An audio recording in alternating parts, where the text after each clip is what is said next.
Entonces, Mariana, si puedes comenzar cuando gustes. Sí. ¿Ya se ve la presentación?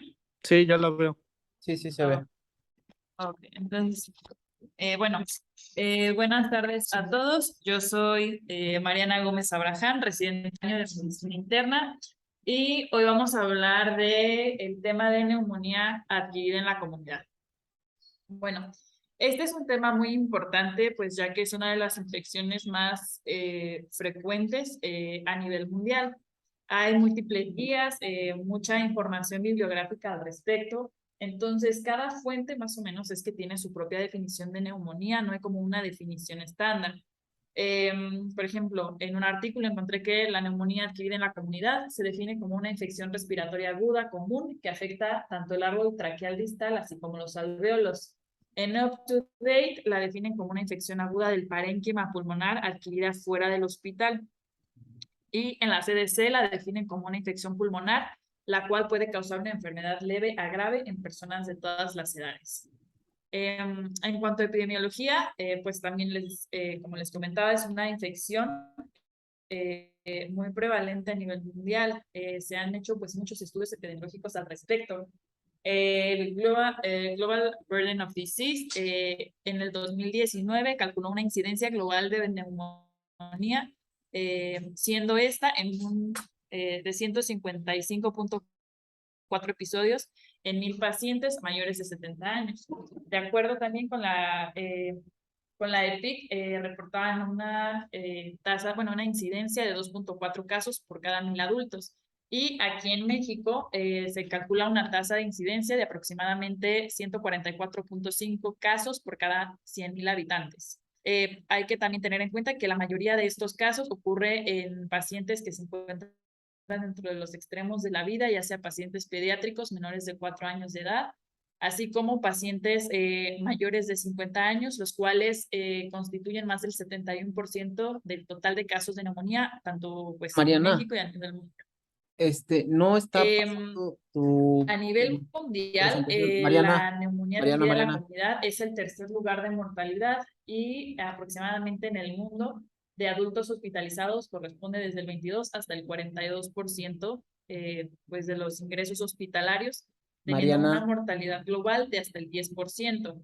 De todos los pacientes que contraen neumonía adquirida en la comunidad, de todos ellos, Mariana, el 40% requerirá ingreso hospitalario y de todos estos, el 10% tendrán criterios de ingreso a la unidad de cuidados intensivos. Entonces, pues también es por eso muy importante tener en cuenta esta infección, pues que es muy grave. Volviendo a mencionar el Global Burden of Disease del 2019, la mortalidad de la neumonía adquirida en la comunidad, varía, depende del entorno en el que se encuentre nuestro paciente.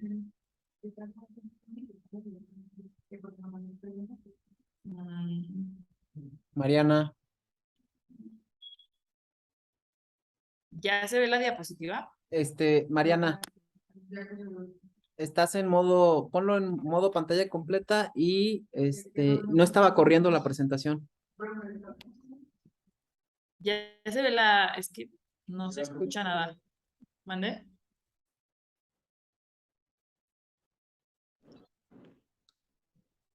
¿Listo? ¿Ya se ve, Doc? Se ve en modo moderador. Permítanos, Doc.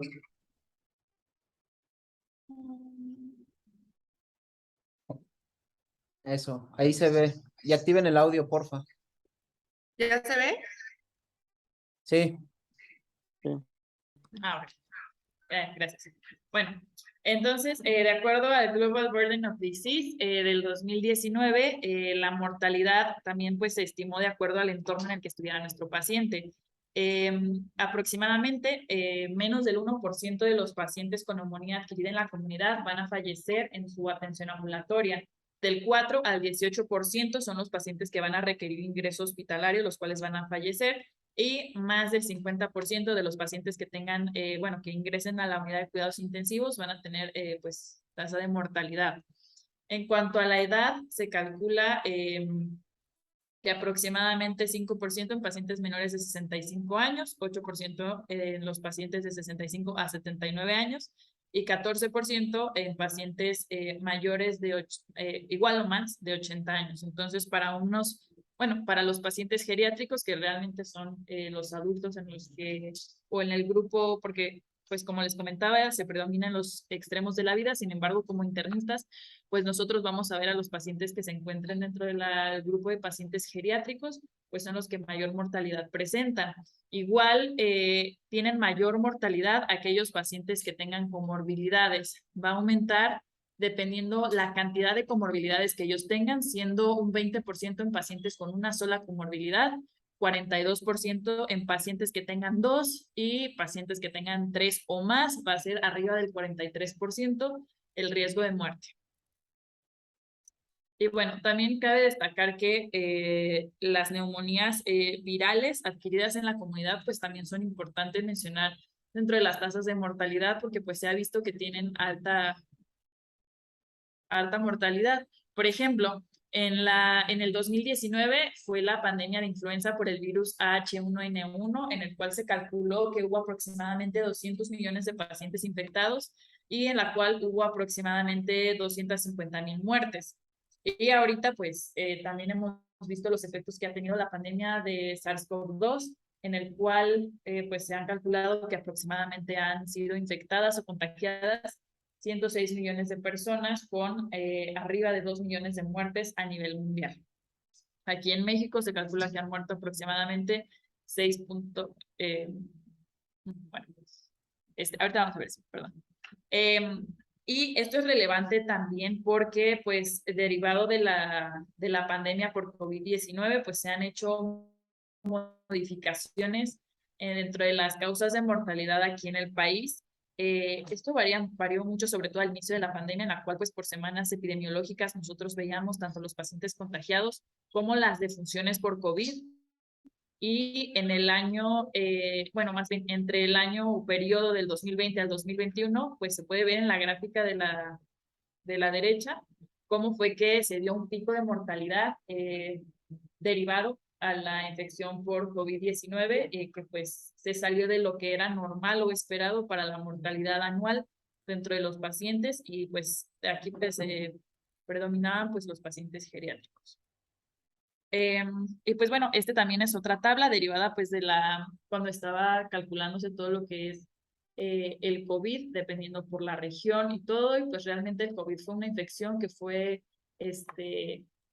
ahorita pues ya no es tanto como fue en un principio, pero fue gran causa de muerte y mortalidad en nuestro país, con pues altas tasas de mortalidad e incluso dentro de estos años, ahorita ya se modificó un poco las causas de muerte, pero dentro de la causa de muerte de los adultos aquí en México, tanto en hombres como mujeres y en pacientes arriba de 65 años, fue de las primeras causas de muerte, superando, como se había visto en años previos, cardiopatías, diabetes, tumores, hepatopatías, entre otras. Entonces, pues sí, la neumonía, ya sea viral o bacteriana, pues es una causa importante de mortalidad, tanto en México como a nivel mundial. Y bueno, de entre los factores de riesgo para contraer neumonía, principalmente, como les decía al principio, son los extremos de la vida. Pacientes pediátricos, principalmente menores de 5 años, o pacientes adulto mayor, mayores o igual a 65 años. También es importante aquellos pacientes que tienen comorbilidades, como son diabetes tipo 2 o diabetes mellitus, cardiopatías o alteraciones del sistema cardiovascular, enfermedades hepáticas, enfermedades respiratorias preexistentes. También esto puede condicionar a que sea como un factor de riesgo para contraer neumonía, pacientes con cualquier tipo de inmunodeficiencia. En muchos estudios también se ha visto que ser hombre es mayor factor de riesgo que las mujeres para contraer neumonía, y también algunos otros que pueden influir dentro de estos son los factores conductuales, estilo de vida y socioeconómico. Por ejemplo, el hacinamiento, que es como un factor de riesgo para la contracción de la neumonía, la pobreza. También pues en la imagen se ve como un paciente con alcoholismo, que también es un factor de riesgo para contraer neumonía. Entonces, pues todo esto influye en que el paciente pueda contagiarse de esto. Esta es una gráfica de la incidencia de la neumonía. Esta es de Estados Unidos, pero esto es más o menos el comportamiento que se ve habitualmente, en el cual pacientes, en la de la izquierda, pacientes con, pues, de la edad geriátrica arriba de 65, son los que más tienen presentación de casos nuevos de neumonía adquirida en la comunidad. Y en la otra tabla, pues se ve cómo son algunos de los factores de riesgo, en el cual también hay incidencia de neumonía, siendo de los principales la presencia de EPOC, insuficiencia hepática crónica, EBC y diabetes, que son como los principales comorbilidades que podemos observar, y en pacientes también pues que se agravan cuando tienen neumonía. Ahora, para clasificar la neumonía hay que tener en cuenta, pues en esta clase nos estamos enfocando en el tema de neumonía adquirida en la comunidad, pero pues no es la única presentación de neumonía. La NAC se da en pacientes ambulatorios, en los cuales, por ejemplo, si nosotros lo recibimos aquí en el hospital, tienen que pasar menos de 48 horas del ingreso hospitalario o más de 7 días desde el egreso hospitalario para que sea considerada como una neumonía de la comunidad. Las neumonías adquiridas en el hospital ocurren cuando el paciente, por ejemplo, se fue de alta, pero han pasado menos de 7 días y el paciente empieza a presentar síntomas de neumonía, o más de 48 horas desde que ingresa al hospital y el paciente presenta con sintomatología. También existe pues la neumonía asociada a la ventilación, la cual ocurre 48 horas después de la intubación endotraqueal. También existe la neumonía por aspiración, que ocurre como resultado de la inhalación, tanto de contenido, como se dice, gástrico, como de la boca hacia los pulmones. Y la otra es la asociada a cuidados de la salud, en el cual los pacientes no se encuentran como tal en un contexto hospitalario, pero están en alguna institución de cuidados de la salud, como por ejemplo algún asilo para ancianos o algún tipo de esas, ¿cómo se dice? Como instituciones donde pues como hay mucha gente ahí ingresada, pues tienen más riesgo de contraer la infección, y además que sea por algún agente resistente al virus. Ok, en cuanto a la etiología, lo más frecuente de la neumonía asociada, bueno, la neumonía de la comunidad suele ser por ese neumonía, por virus respiratorios, por H-influenza, Mycoplasma pneumoniae o Legionella. La intrahospitalaria, pues aquí va a depender también mucho de los patógenos más frecuentes del hospital, pero suele verse que puede ser por ese aureus, tanto resistente como sensible a. También puede ser por enterobacterias, por Pseudomonas aeruginosa o por Acinetobacter, y también pues su resistencia va a variar mucho dependiendo de la institución o del hospital en el que se encuentre. Aquí en el 20 de noviembre, por ejemplo, lo más frecuente es que veamos que la Pseudomonas o el Acinetobacter sean resistentes a todo, pero pues también su epidemiología va a variar dependiendo en qué hospital o en qué centro se encuentre. Y aquí pues les pongo como una gráfica donde pues aquí va a ser la frecuencia de cada uno de los microorganismos, siendo más frecuente en tanto Europa como Estados Unidos el Streptococcus pneumoniae, Legionella, Mycoplasma, Staph aureus y las enterobacterias. También virales, pues el virus de la influenza es el más frecuente, el rinovirus, el virus sincitial respiratorio para influenza, que suelen ser los más comunes. Sin embargo, podemos no tener identificación del agente causal hasta en un 50%.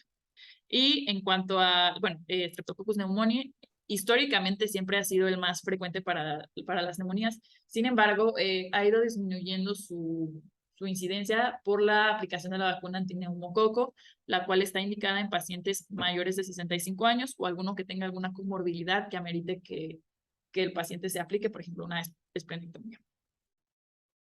En cuanto al mecanismo de transmisión, pues este puede ser por contacto directo o indirecto con aerosoles y microgotas. De aquí, pues, el paciente se coloniza o se expone a estos agentes causales, y va a haber algunos factores que disrumpen la estabilidad y que generan una transición de la colonización a la infección. Aquí se va a dar una translocación de la nasofaringe al tracto respiratorio inferior. En general, los pulmones de una persona sana no son estériles.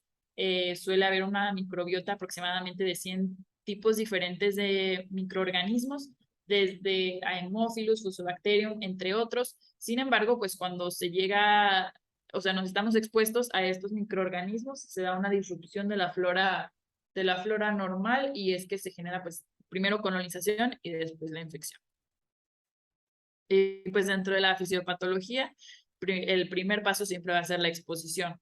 Y se va a dar la transmisión, pues depende de muchas causas, pueden ser por las condiciones ambientales, estilo de vida. Les decía, por ejemplo, que el hacinamiento o estar en condiciones, por ejemplo, en un asilo de ancianos o pacientes, pues o estar en contacto con alguien que tenga neumonía, pues va a ser un factor de riesgo para exposición. Después de eso, cuando ya estuvimos expuestos a la bacteria, va a dar una colonización, dependiendo pues también el tipo de bacterias, que va a tener distintos factores de virulencia, los cuales van a lograr evadir al huésped y va a hacer que la bacteria pueda persistir viva dentro de nuestro organismo. Y, por ejemplo, algunos de los factores de virulencia, por ejemplo, de ese neumonio va a ser la neumolicina, para Staph aureus va a ser la alfa-hemolicina, y para la Pseudomonas aeruginosa tienen toxinas tipo 3, las cuales las ayudan a sobrevivir en este entorno y que puedan colonizar a la anospergia de nuestro paciente.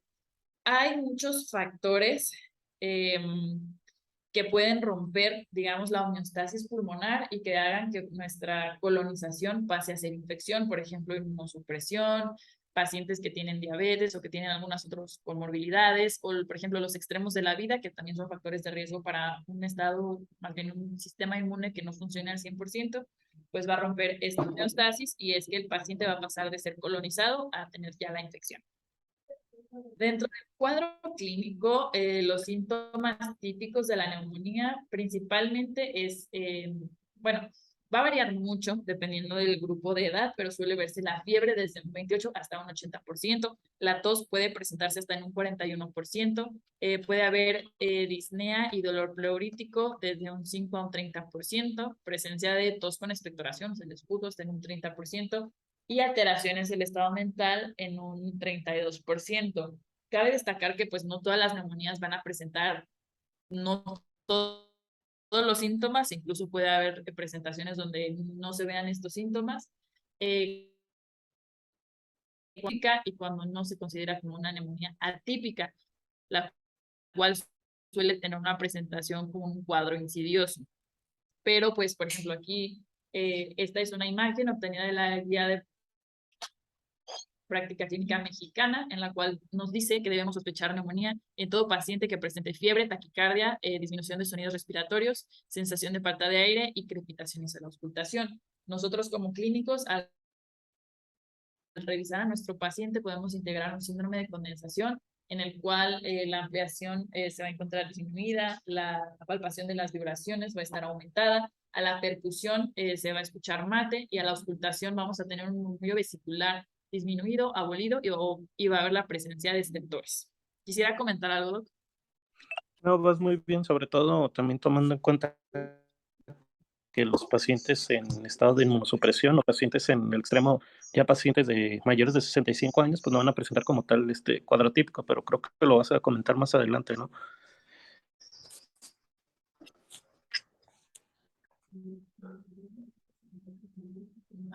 Sí, ahorita vemos lo de los adultos mayores, que Ok, pues es, de hecho, la siguiente diapositiva. Hay muchos cambios anatómicos y fisiológicos asociados al envejecimiento, sobre todo en los pacientes geriátricos, pues van a tener una presentación distinta de la enfermedad. En estos pacientes, por el propio envejecimiento, tienen una disminución del aclarado mucociliar.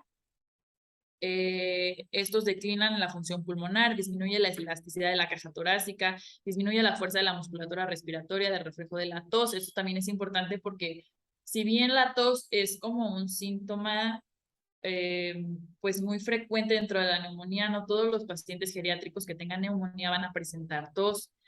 También por el mismo envejecimiento hay una disminución de la función inmune, hay una disminución de la producción de saliva. Entonces, esto promueve que haya mayor colonización de la faringe por gérmenes patógenos. ¿Cómo se dice? Situación muy frecuente es que los pacientes geriátricos tomen muchos medicamentos.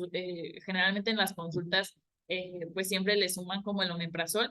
Entonces, algo muy común en ellos es que haya una clorhidria fisiológica o farmacológica, aquí principalmente los IBP.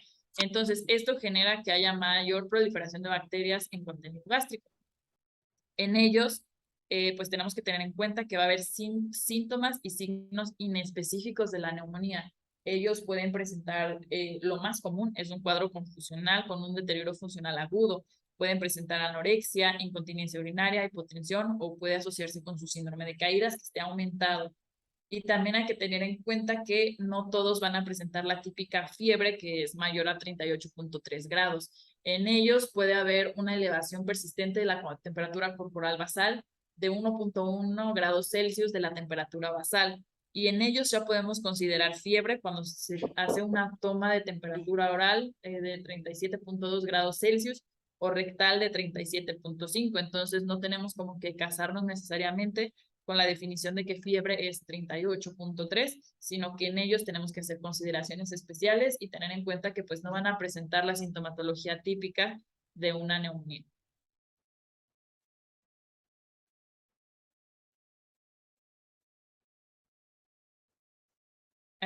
Y pues bueno, hay varios estudios también, por ejemplo, que se hicieron respecto a COVID, en el cual la presentación clínica de COVID en pacientes adulto mayor va a ser diferente a la presentación clínica en pacientes jóvenes o adultos medios. Se hizo un estudio retrospectivo en pacientes con neumonía y pues sí se vio que había diferencias dentro de la presentación clínica. Esta es una tabla en la cual, bueno, que se puede ver en ese artículo, en el cual dentro de los síntomas clínicos cabe destacar que la presencia de fiebre pues fue menor en los pacientes con presencia más bien, en los pacientes ancianos que en los pacientes jóvenes que pues tienen un sistema inmune intacto. Entonces sí hay una gran diferencia dentro de estos pacientes y no vamos a ver la presentación normal de una neumonía. ¿Quisiera comentar algo, Doc? No, vas bien. Bueno, ahora vamos a pasar hacia el abordaje diagnóstico de la neumonía. Hay varias cosas que tenemos que tener en cuenta. Primero, tenemos que hacer una confirmación diagnóstica, es decir, el paciente presenta un cuadro de neumonía. Después, el diagnóstico etiológico, cuál es la causa de esta neumonía y si es que nosotros vamos a solicitar algún estudio adicional para realizar pues el diagnóstico o el abordaje del paciente. Dentro de los estudios de gabinete, el que siempre vamos a pedir en un inicio es una radiografía de tórax. Cuando tenemos sospecha de neumonía, pues en general el cuadro de una neumonía típica va a presentar el paciente una consolidación lobar. Pero cuando la neumonía es atípica, pues va a haber un patrón de una afección intersticial. Esto suele verse dentro de las neumonías virales o, por ejemplo, pueden verse algunas otras imágenes como cavitaciones, cavernas, dependiendo pues la causa de la patología. Pero pues tenemos que tener en cuenta que la radiografía no es ni el estándar de oro ni va a ser el mejor estudio para diagnosticar neumonía. También en neumonías atípicas pues no va a ser como que muy confiable y también en pacientes que presenten, por ejemplo, otras patologías como EPOC o que tengan alteraciones estructurales, pues su radiografía de tórax no va a ser muy adecuada para que nosotros podamos valorar la presencia de una neumonía. Entonces, estas son algunas imágenes que nosotros podemos observar en pacientes con sospecha de neumonía. En la imagen A, pues podemos ver un derrame pleural en el lado izquierdo, señalado por la flecha. En la imagen B va a haber un derrame pleural masivo en el pulmón izquierdo. En la C, pues es una neumonía bilateral. En la D es una, no sé, en el proyector, pero pues es una cavitación paraliar izquierda con un nivel hidroaéreo en el lóbulo inferior izquierdo. Y la imagen E es una, es la misma, pero en otra proyección. Y bueno, también podemos, de acuerdo a la radiografía, identificar diferentes tipos o subtipos de neumonía. En las neumonías típicas, nosotros vamos a observar afectación ya sea lobar o segmentaria. Y en la radiografía podemos ver una consolidación homogénea, se suele ver broncograma aéreo y bordes definidos que corresponden a fisuras. Y esta suele ser la imagen típica de una infección por estreptococo neumonio. También la neumonía segmentaria, podemos ver opacificaciones parcheadas. Aquí no suele ser tan frecuente el broncograma aéreo, pueden ser los bordes no tan bien definidos y suele ser bilateral de forma frecuente. Y aquí puede ser una neumonía ya sea causada por Staph aureus o por una pseudomonas. Otros tipos de patrones radiográficos que nosotros vemos es la neumonía intersticial, la cual puede tener un patrón reticular, puede no haber presencia de broncograma aéreo y puede pues verse en infecciones por Mycoplasma pneumoniae, neumonías virales o por neumocistis, y estas suelen ser las neumonías atípicas. Y pues otros estudios de imagen, además de la radiografía, nosotros podemos solicitar un ultrasonido pulmonar, el cual tiene una sensibilidad del 66% con una especificidad del 77%. Sin embargo, pues aquí esto es muy operador dependiente y no todos los radiólogos, o no es tan sencillo realizar un ultrasonido pulmonar. Y también podemos pedir una tomografía de tórax, la cual tiene mayor sensibilidad y especificidad, y esta se considera como el estándar de oro para el diagnóstico de la neumonía.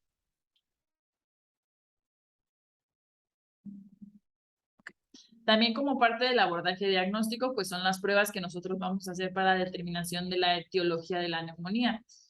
Algunas de las pruebas, por ejemplo, de ley que podemos pedir es cultivo de esputo, el cual va a salir positivo con mayor de 25 leucos y menos de 10 células epiteliales, que esto es como lo ideal, las condiciones ideales para la toma. Otra sería el hemocultivo, sin embargo, el hemocultivo tiene un rendimiento bajo para la detección de neumonía, entonces pues de ambos su sensibilidad y especificidad son variables, también depende pues de la calidad de la muestra, sobre todo del esputo. Vamos a solicitar una prueba de PCR cuando sospechemos la presencia tanto de una neumonía atípica por virus o cuando sospechemos que los patógenos que están infectando a nuestro paciente no son tan comunes.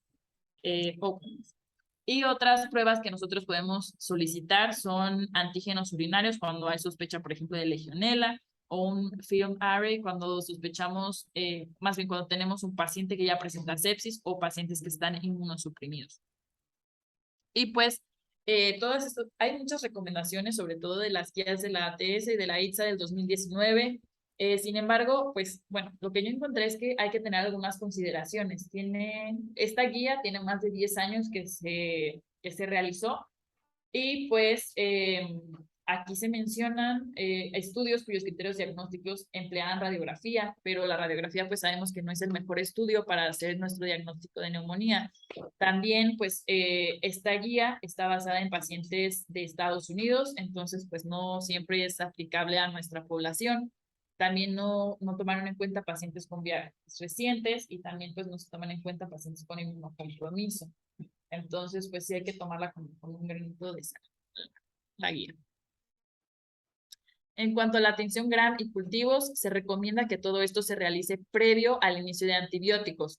Esto es en general, pero hay que tener como mucho cuidado en pacientes que ya estén hospitalizados con una neumonía adquirida en la comunidad severa, donde se sospeche MRSA o Pseudomonas aeruginosa, donde el paciente sea un reingreso y que haya presentado previamente MRSA o Pseudomonas, o que haya presentado ya una hospitalización previa, ya sea que tenga o no tenga ya iniciado el tratamiento antibiótico dentro de los previos 90 días.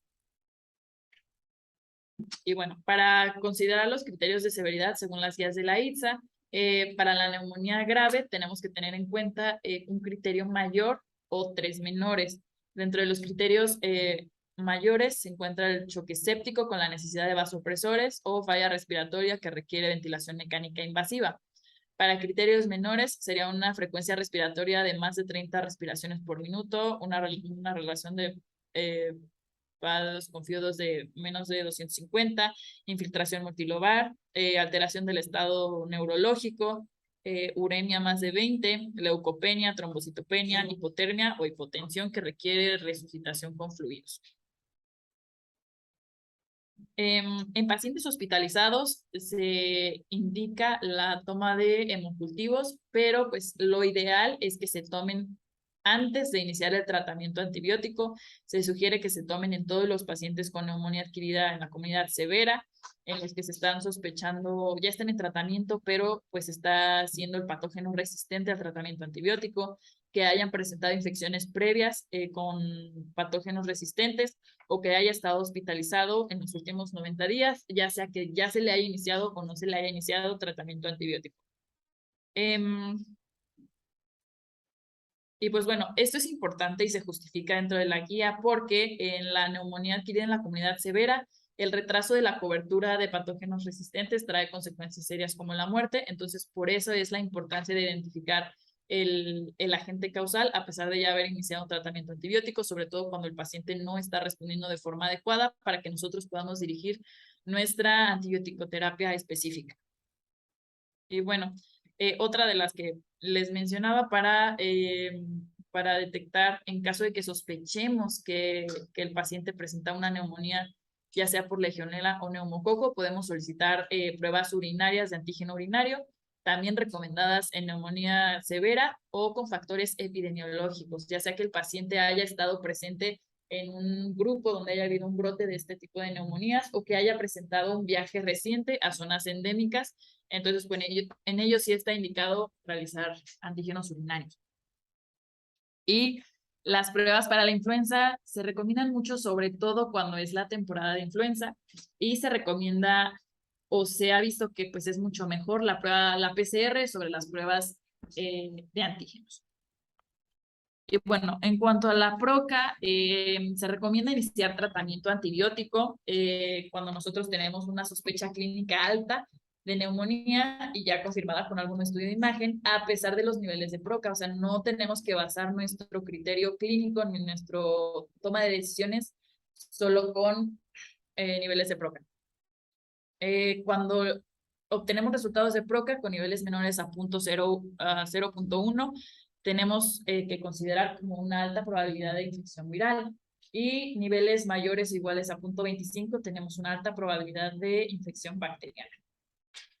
Entonces, pues como les decía, su sensibilidad para la infección bacteriana puede ir desde el 38 hasta el 91%, por lo que no debemos utilizarlo nada más para justificar o mantener nuestro tratamiento antibiótico, pero sí nos sirve como pronóstico y para ver pues si el paciente está resultando, más bien el tratamiento está resultando efectivo, porque vamos a ver un descenso en los niveles de PROCA cuando nosotros pues nos acercamos bueno, estamos llevando nuestro tratamiento de forma adecuada.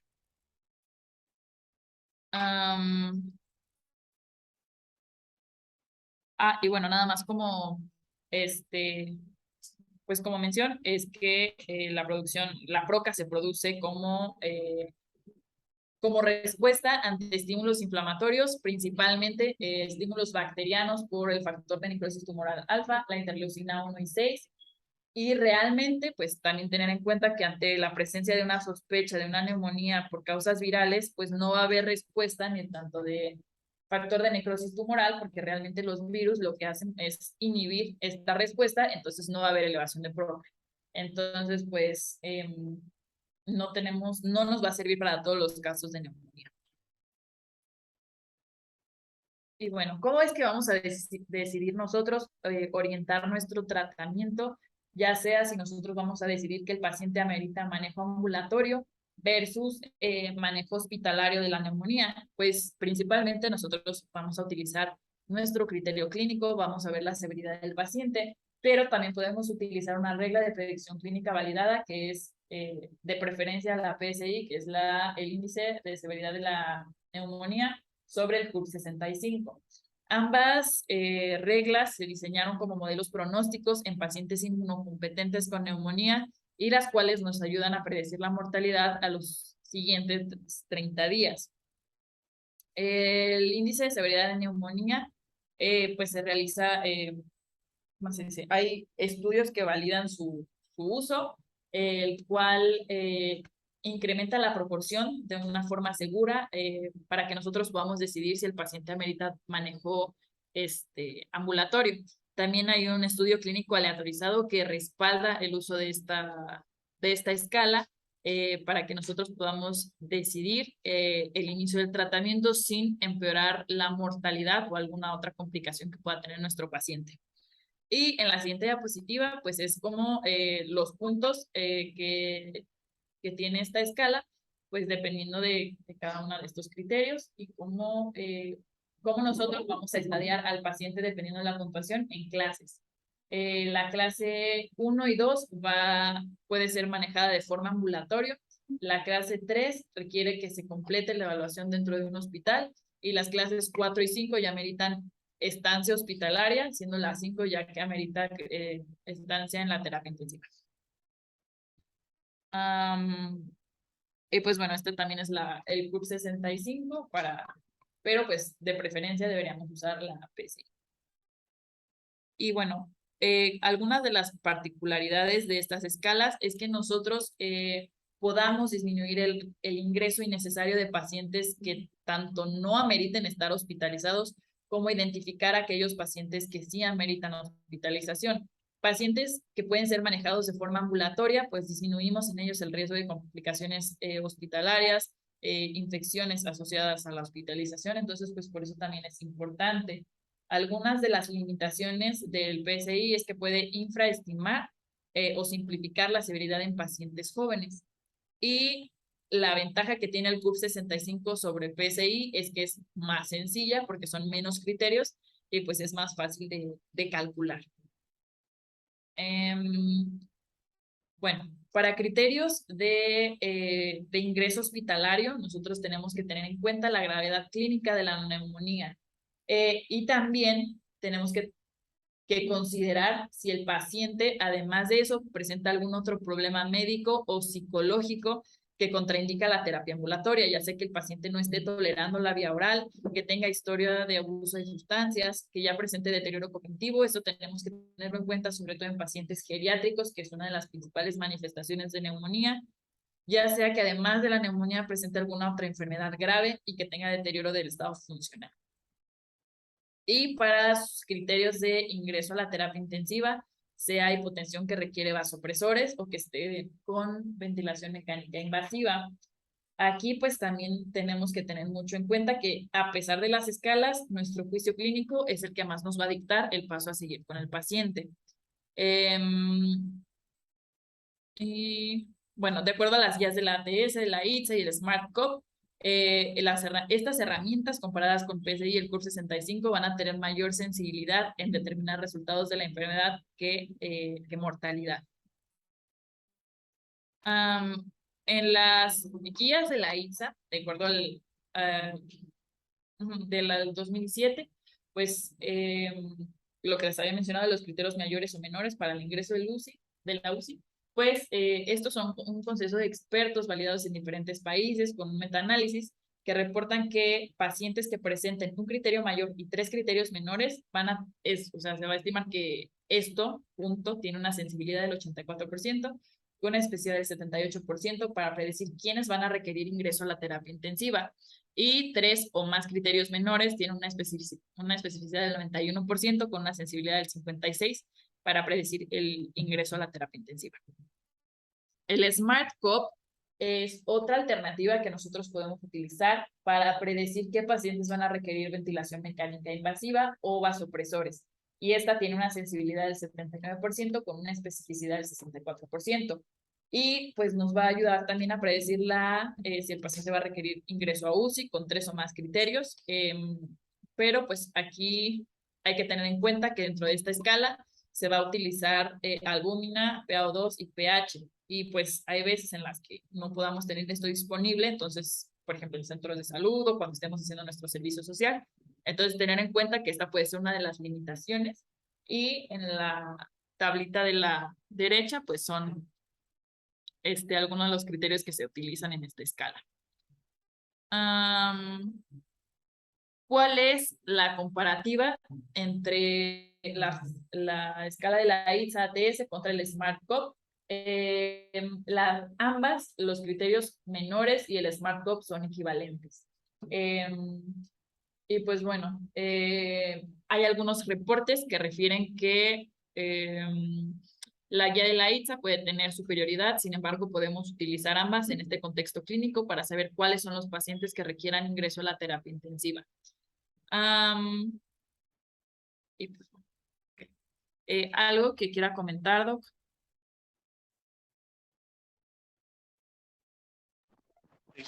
Muy bien, creo que estuvo muy completa.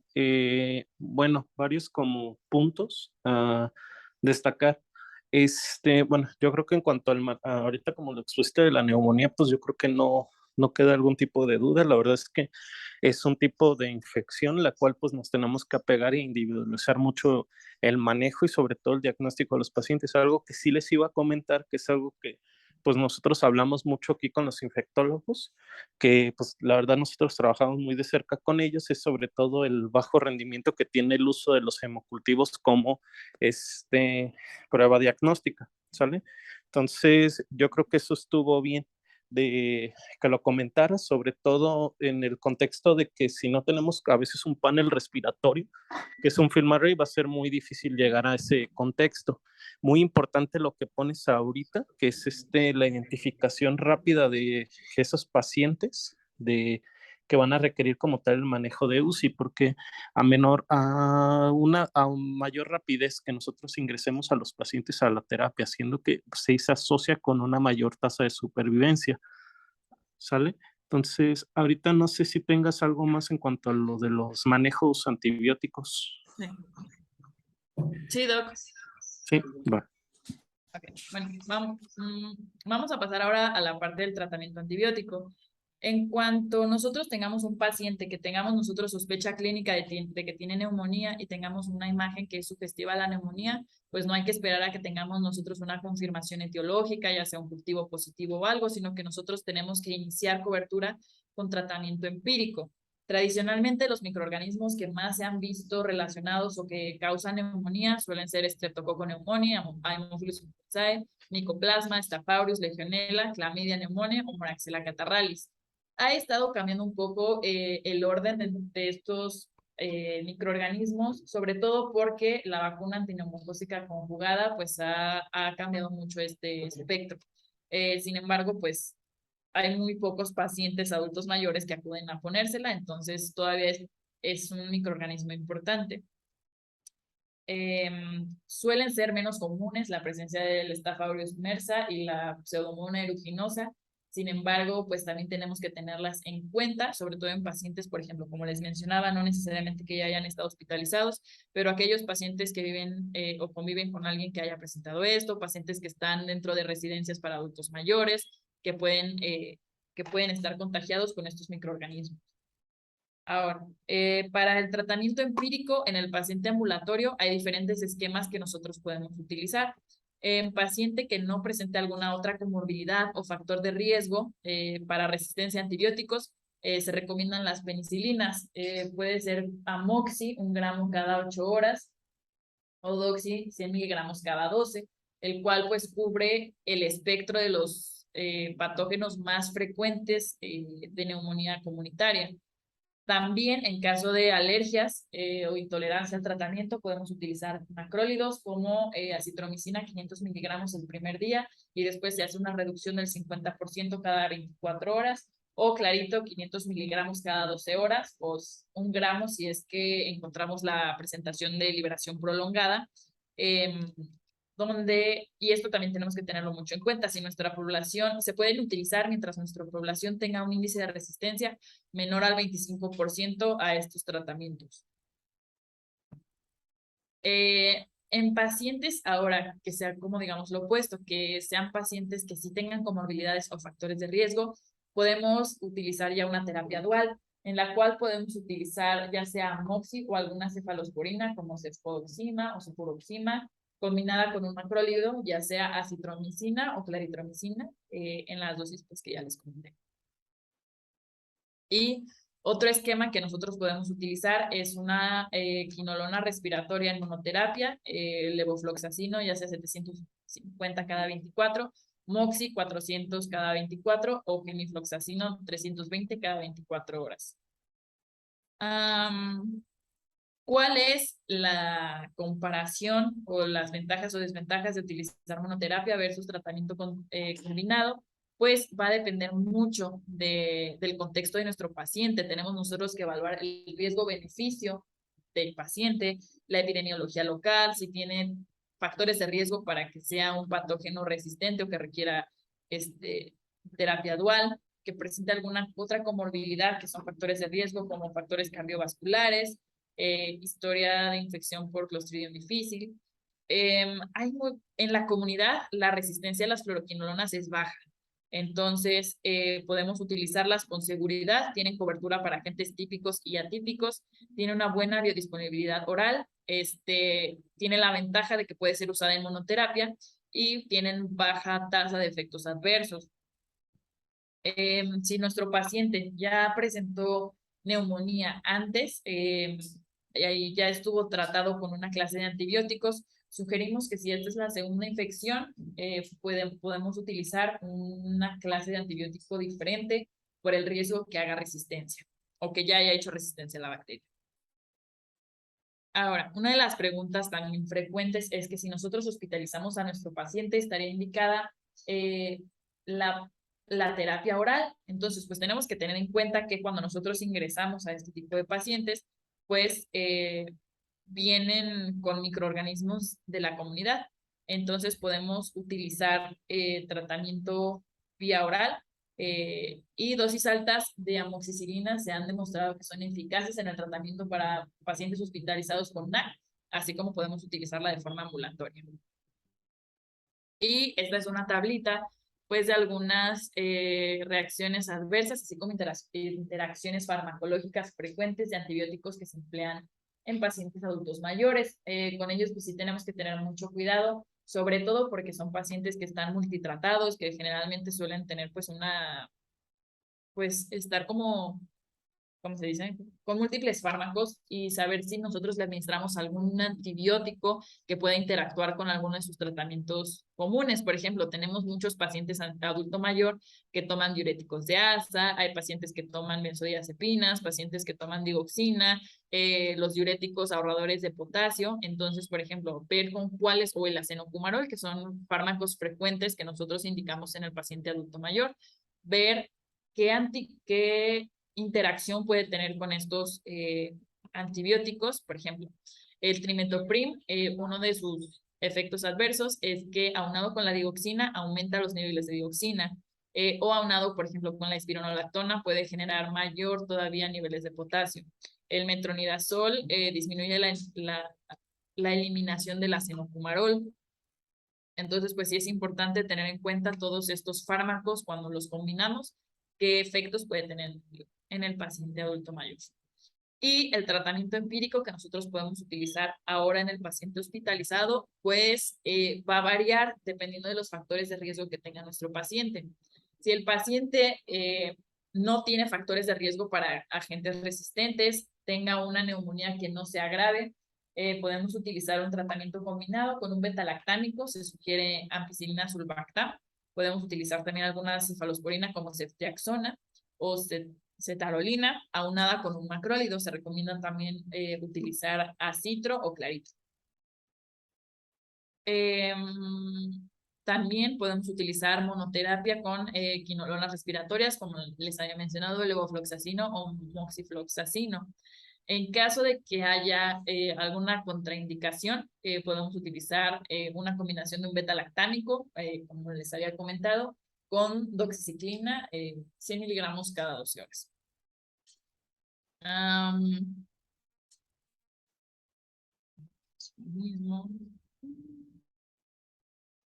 Ok. Otra de las preguntas que nosotros nos podemos hacer es que si nosotros tenemos un paciente en el cual sospechamos neumonía adquirida en la comunidad por aspiración, si deberíamos agregar alguna cobertura antibiótica contra anaerobios. En general, de acuerdo a las guías, pues no se sugiere que se agregue cobertura, a menos que nosotros tengamos alguna sospecha de que el paciente ya tiene absceso pulmonar o en pie. Pero pues de acuerdo a las guías, pues no deberíamos agregar manejo para antídotos.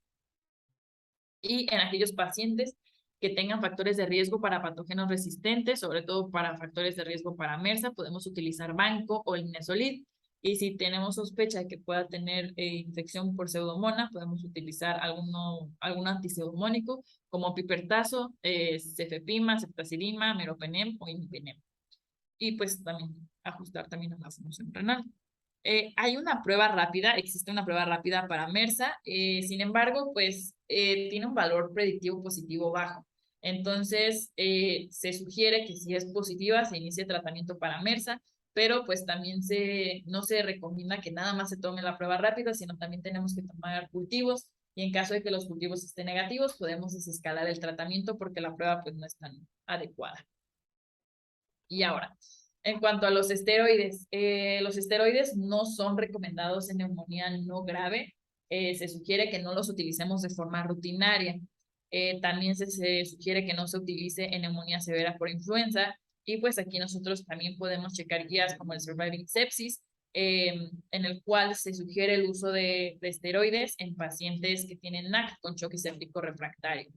Entonces, y también pues por los efectos secundarios que pueden presentar los pacientes ante este tratamiento, se recomienda que se utilice hidrocortisona en un máximo de 240 miligramos por día o su equivalente en algún otro esteroide, y que este tratamiento se lleve máximo por 7 días. En cuanto al uso de antivirales, pues uno que se recomienda es el oseltamivir. Este se asocia a una reducción de la mortalidad, sin embargo, pues no hay tantos estudios que avalen como un tratamiento curativo para la influenza. Se recomienda que se inicie el tratamiento desde el inicio de los síntomas hasta 24 o 48 horas, cuando va a presentar el paciente mejores resultados ante el tratamiento. Sin embargo, también podemos utilizarlo a partir del 4º o 5º día del inicio de los síntomas.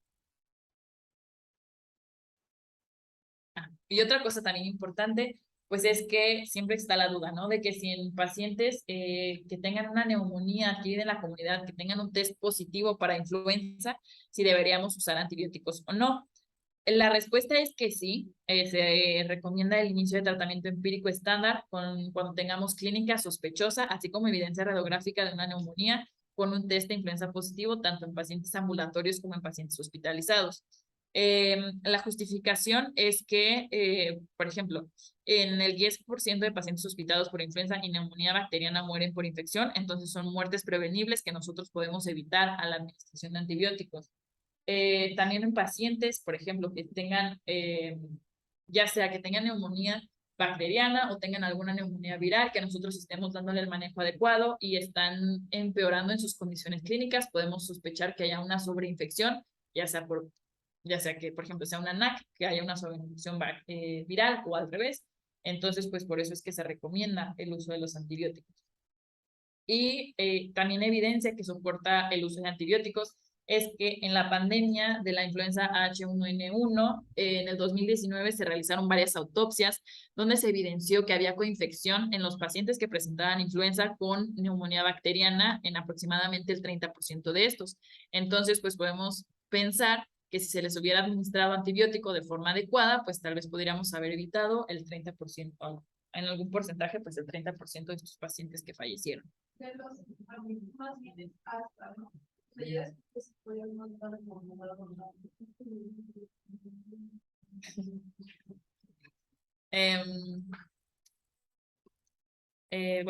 Pues tener en cuenta lo que ya hemos mencionado hace rato, niveles bajos de biomarcadores como la PROCA disminuye la probabilidad de infecciones bacterianas, pero pues no siempre descarta neumonía. Y entonces, pues esto no debe ser como nuestro criterio para decidir si nosotros vamos a iniciar o no el manejo antibiótico. Y bueno, ¿cuánto debe durar el tratamiento? Pues esto va a depender mucho de la estabilidad clínica. Si el paciente tiene adecuado estado neurológico, adecuada tolerancia a la vía oral, si el paciente presenta mejoría clínica, esto en base a los datos, por ejemplo, de frecuencia cardíaca, respiratoria, presión arterial, saturación de oxígeno y temperatura. En general ahora se recomiendan esquemas cortos, sin embargo, pues estos esquemas no deben durar de menos de 5 días, y aquí va a depender mucho el contexto clínico de nuestro paciente, si está hospitalizado, si está grave, hasta cuántos días nosotros vamos a llevar el manejo antibiótico. Y pues como última parte, pues la inmunización, creo que es algo muy importante, la prevención de las neumonías. Pues ahorita está como, bueno, sabemos que un método de prevención, sobre todo para la infección por COVID-19, pues es la vacuna de COVID. Sin embargo, pues otras vacunas que nosotros podemos recomendar, sobre todo en pacientes mayores de 65 años o aquellos que tengan riesgo para infección por neumococo, pues existe la vacuna conjugada con 13 serotipos de neumococo. Esta se recomienda en pacientes, les digo, mayores de 65 años y esta no es recomendada en menores que no tengan un factor de riesgo específico. Si tienen factores de riesgo, puede indicarse la vacuna antes. También se recomienda la vacunación de la influenza. Esta es una inmunización anual. En niños menores de 8 años que no se han inmunizado antes, se recomiendan 2 dosis y a partir de eso, anualmente se recomienda una dosis única para pues el resto del año. Pues eso sería todo, Doc. Vale, muy bien. Bueno, haciendo énfasis en lo que comentabas en la diapositiva anterior, sobre todo el esquema de manejo antibiótico, ya hay algunos estudios y algunos, metaanálisis que ya ahorita ya está comprobado y es como la tendencia que se tiene hoy a hacer los tratamientos cortos, ¿sale? Se ha visto un mayor beneficio sin elevación tanto de la tasa de resistencia a nivel bacteriano, sobre todo con esquemas de 5 días. En algunos estudios fueron de 5 contra 7 y otros de 5 contra 10 y la verdad es que los 5 días siempre ha tenido ha tenido una gran mejoría en cuanto al manejo de los pacientes y no se ha asociado mucho con las tasas de afectación o de resistencia a nivel bacteriano, que se me hace como importante que lo hayas comentado. También otra cosa, pues poner también mucha atención a los pacientes, sobre todo ya arriba de 65 años, sobre todo en el contexto de neumonías por aspiración, ¿sale? Entonces hay que recordar mucho ese tipo de pacientes y sobre todo el inicio antibiótico, que en cuanto a los antibióticos, yo lo recomendaría, bueno, desde el punto de vista de neumología, guardarnos un poquito más el manejo con las fluoroquinolonas, sobre todo en el contexto de resistencia asociada a tuberculosis, ¿sale? Porque sí son como tal, fármacos que se usan durante de segunda línea o incluso en cuanto a farmacoresistencia asociada a la tuberculosis, que no deja también de ser una neumonía adquirida en la comunidad. Entonces, solamente en ese contexto, es yo que le recomiendo, pues desde el punto de vista que nosotros vemos muchos pacientes con tuberculosis, guardar el uso de este tipo de medicamentos, sobre todo en el tratamiento empírico de una neumonía. En ese contexto, antes de que se me pase, porque como les decía, la tuberculosis no deja de ser una patología bueno, adquirida en la comunidad y para fines de su examen, les recomiendo ahí como entre paréntesis, que revisen mucho lo que viene siendo la norma oficial mexicana, que no se ha actualizado prácticamente desde el 2013, perdón. Vienen muchas preguntas en cuanto a definiciones de tuberculosis, entonces, y sobre esquemas de primera y de segunda línea, ¿sale? Vienen muchas preguntas asociadas a cuándo se considera abandono del tratamiento, recaída o reinfección o fracaso del tratamiento. Entonces, denle una revisada a ese. Es un documento, creo que son menos de 30 páginas, pero sobre todo al uso bueno, a las definiciones que se tiene y a los tratamientos, ¿sale? Que vienen ahí unos cuadros que es muy importante para sus términos de examen. Ahora, otra cosa, en cuanto al seguimiento de los pacientes con neumonía, que es más importante recalcarlos, el seguimiento como tal de los pacientes con neumonía, ya una vez de que se instaura el tratamiento y se ve que no hay una mejoría, sobre todo ya en el contexto de los pacientes ya durante la vejez, que son un poquito más difíciles o que tardan un poquito más en resolver las cuestiones de la radiografía de tórax, sí les comentaría o les recomendaría que se hiciera un seguimiento a los 6 meses, ¿sale? En el contexto ya sea de una radiografía o una tomografía para ver cómo quedó en ese parénquima. Esto se los digo en el contexto porque nosotros aquí en Neumo manejamos mucho un término que se llama neumonía de lenta resolución o neumonía que no resuelve. Este contexto son aquellas patologías o opacidades o que se llegan a presentar en los pacientes, se les da tratamiento como neumonía, pero las alteraciones radiológicas no desaparecen. y el contexto para diagnosticar esta enfermedad son ese tipo de procesos o consolidaciones que aún persisten después de 6 meses del tratamiento. ¿Y cuál es el principal o los principales diferenciales de esta patología que una vez que se establece ese diagnóstico tenemos que buscar? Son patologías oncológicas, sobre todo adenocarcinoma pulmonar y infecciones de origen micótico. Entonces hay que ponerle también mucha atención en esa cuestión, ¿sale? En cuanto al manejo de la influenza, pues sí es algo que ahorita vamos a empezar a ver, que de hecho ya estamos viendo un poquito más dentro de los manejos de los pacientes hospitalizados. También solamente poner mucha atención en cuanto al manejo. Algo que recomendaba ahí la ITSA es sobre todo el manejo con oseltamivir. Sin embargo, en la época de la pandemia del 2009, ya hubo algunos estudios donde incluso reportaban una tasa de resistencia de mayor al 90% o de fracaso al tratamiento con el uso de oseltamivir. Ya actualmente ya se obtuvo, ya se tiene aquí en México lo que es el Valoxivir, que pues a lo mejor es un poquito menos accesible, pero ya es una ventaja ya que ha demostrado tasas de éxito mucho mayores. Ahora, otra cuestión, también el manejo de los pacientes con neumonías necrotizantes. Hay que hacer seguimiento, sobre todo también de esos pacientes por su relación con la presencia de los abscesos pulmonares. También hay que recordar que en este tipo de manejos también hay que agregar manejo contra aquellos patógenos anaerobios. Entonces, también hay que tener esas consideraciones para hacer el manejo empírico.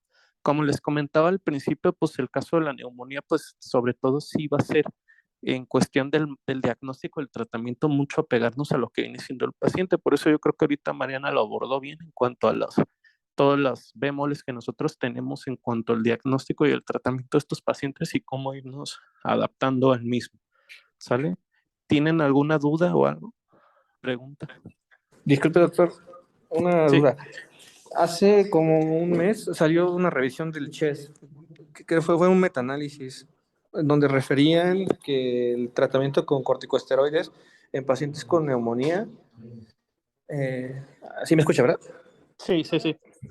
En pacientes con neumonía hospitalizados, solo se vio que disminuía el riesgo de intubación en el contexto de neumonías bacterianas, pero no se vio afectada mortalidad o morbimortalidad en realidad. ¿Ustedes recomiendan en este caso el uso de esteroides en el tratamiento de neumonías hospitalizadas? Hospitalarios, no. La verdad es de que en el caso de los pacientes, bueno, yo la verdad soy muy respetuoso en cuanto al manejo de los esteroides. Solamente sí lo uso mucho en el contexto, o bueno, se llegó a usar mucho en el contexto de la pandemia de COVID, pero ya en el caso de neumonías hospitalarias o incluso manejo de neumonías comunitarias, pues la verdad es de que sí, yo la verdad no soy como que muy partidario de usarlos, porque como dices, ese estudio sí salió hace como un mes, no, yo creo que hasta menos, porque la cuestión es de que como tal, solamente, así como lo dices, pues no se vio reflejado algo en cuanto a mortalidad.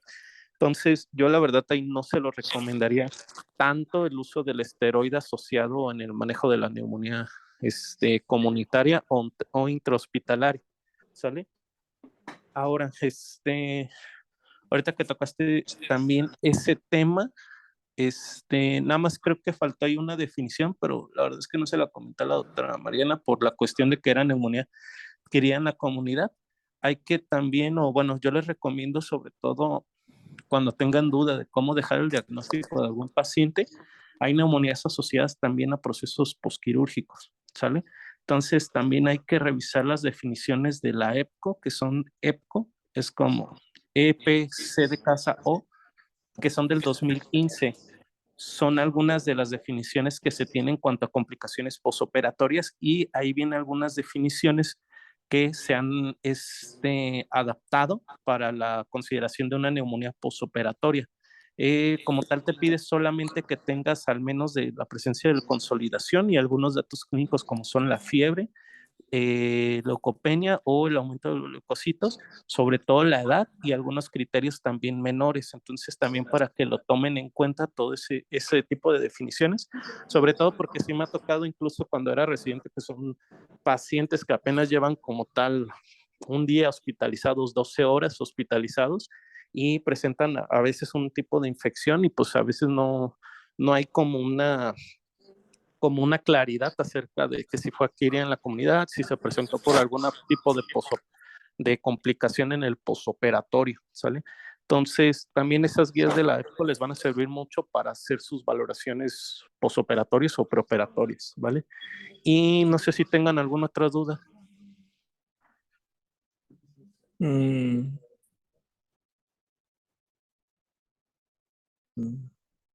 Creo que no.